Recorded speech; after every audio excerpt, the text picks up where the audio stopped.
Okay, this one is about a portable generator.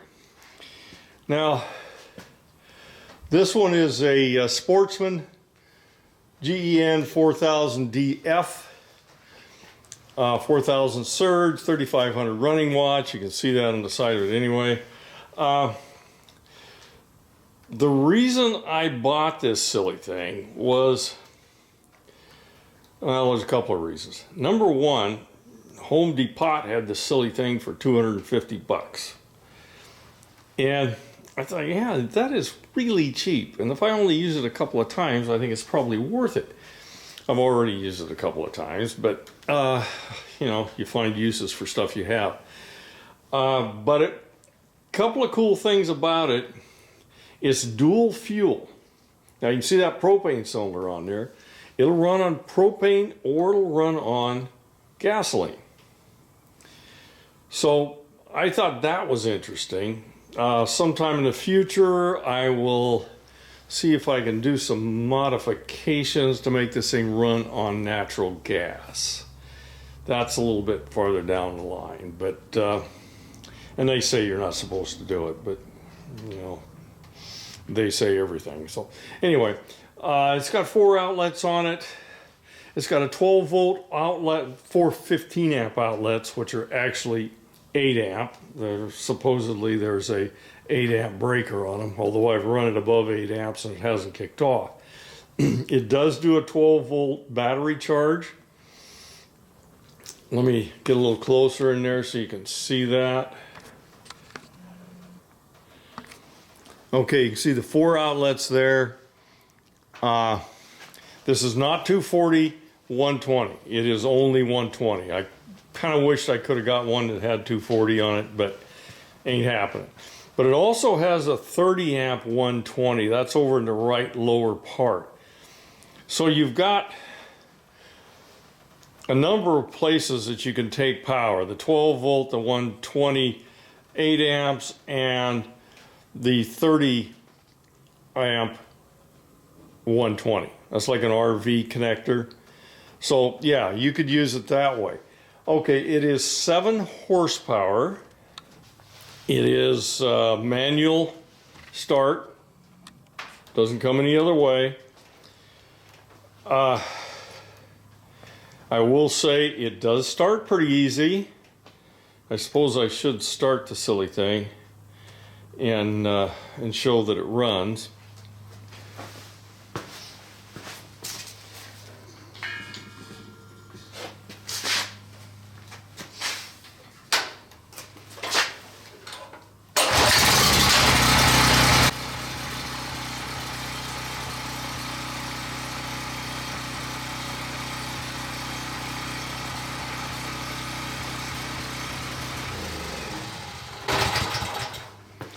Yes, it does run. One thing that's on this thing that was not original with it was, well, 250 bucks for the generator, and then another about $40 for the wheel kit. Now this is, you know, it's got 2 wheels in the back, and it's got this funky thing. Well, I already had to change this funky thing. Okay, you're supposed to pick it up, drag it around with this.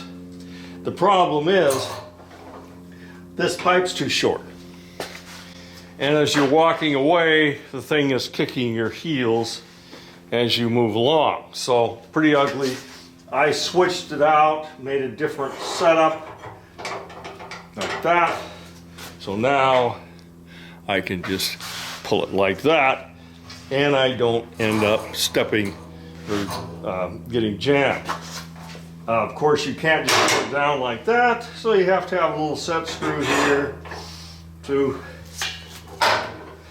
And whoopee, by the way, this pipe here is 1/2 inch wrought iron. No big deal. So that's how it's set up. I don't think I would have wanted it without the wheel kit. The wheel kit is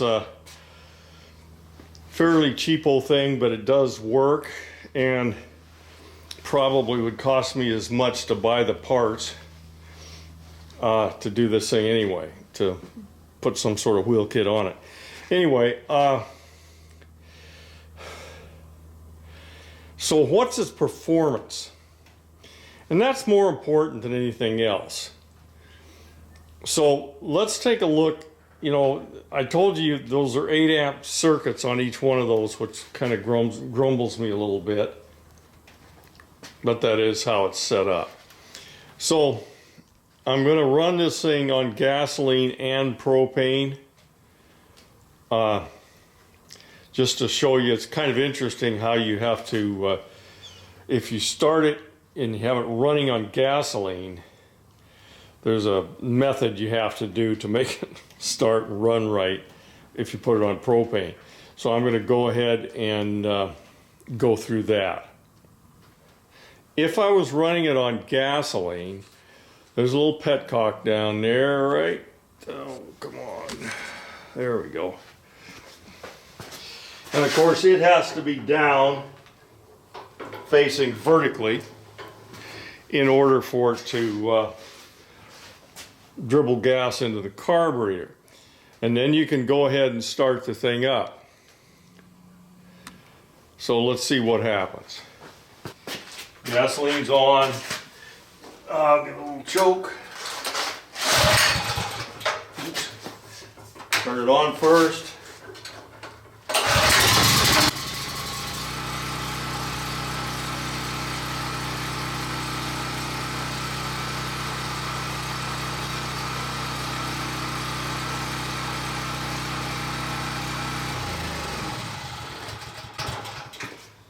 Okay, runs fine.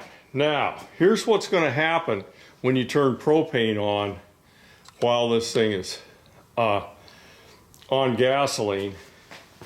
Even if you shut off the petcock, when you shut the petcock off, that's going to shut off the gasoline. However, your carburetor is still full of fuel. So let's see what happens.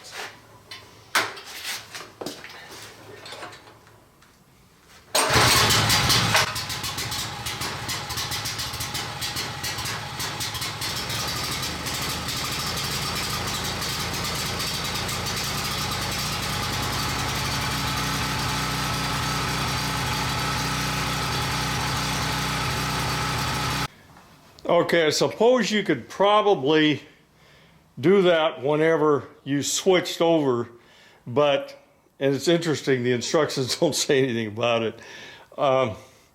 Let's try doing that a more sensible way. Okay, running on gas.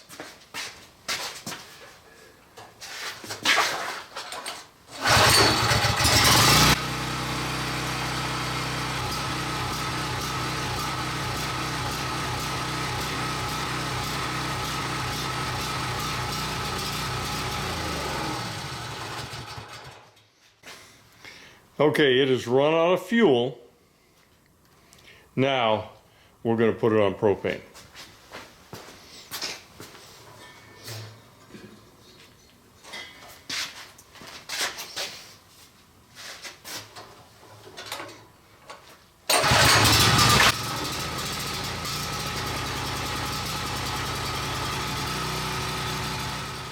In the next video, I'm going to put an oscilloscope on this thing and put a couple of loads on it, and we'll see how it performs.